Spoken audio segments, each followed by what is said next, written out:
இந்திய வரலாற்றின் பக்கங்களில் ஆங்கிலேயர்களையே நடுங்க வைத்த ஒரு பெண் இருந்தாள்.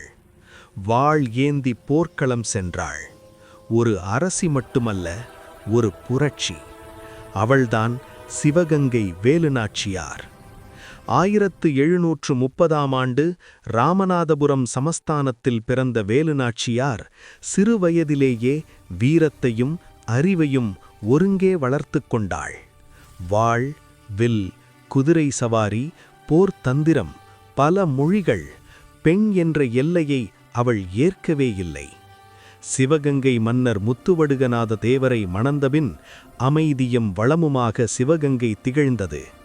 ஆனால் அந்த அமைதி ஆங்கிலேயர்களுக்கும் ஆற்காடு நவாபுக்கும் சகிக்கவில்லை. 1772ஆம் ஆண்டு சிவகங்கை மீது கொடூரமான தாக்குதல் நடந்தது. அரண்மனை தீப்பற்றியது. போர் வெடித்தது. அந்த போர்க்களத்தில் முத்துவடுகராத தேவர் வீரமரணமடைந்தார். அந்த நாள் ஒரு மனைவி கண்ணீர் சிந்தினாள். ஆனால் ஒரு அரசி சத்தியம் செய்தாள், தன் நாட்டை மீட்கும் வரை அவள் ஓயமாட்டாள் என்று.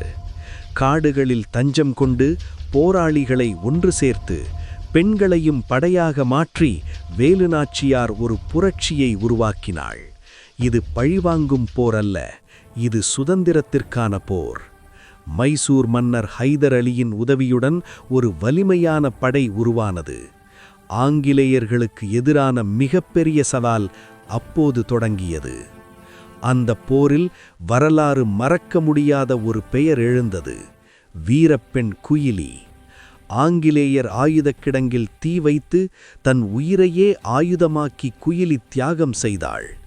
இந்திய வரலாற்றில் முதல் மனித குண்டு. போர் உச்சத்தை அடைந்தது. பறைகள் முழங்கின, வாள்கள் மின்னின, ஆங்கிலேயர் படைகள் சிதறின. 1780ஆம் ஆண்டு சிவகங்கை மீட்கப்பட்டது.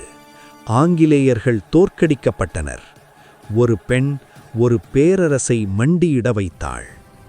வேலுநாச்சியார் தன் மகளை ஆட்சியில் அமர்த்தி நீதியும் வீரமும் நிறைந்த ஒரு அரசை மக்களுக்கு வழங்கினாள். 1796ஆம் ஆண்டு வேலுநாச்சியார் மறைந்தாலும் அவளின் வீரமும் தியாகமும் இந்திய வரலாற்றில் அழியாத ஒளியாக மின்னுகிறது. வேலுநாச்சியார் பெண் சக்தியின் அடையாளம், வீரத்தின் சின்னம், இந்தியாவின் பெருமை.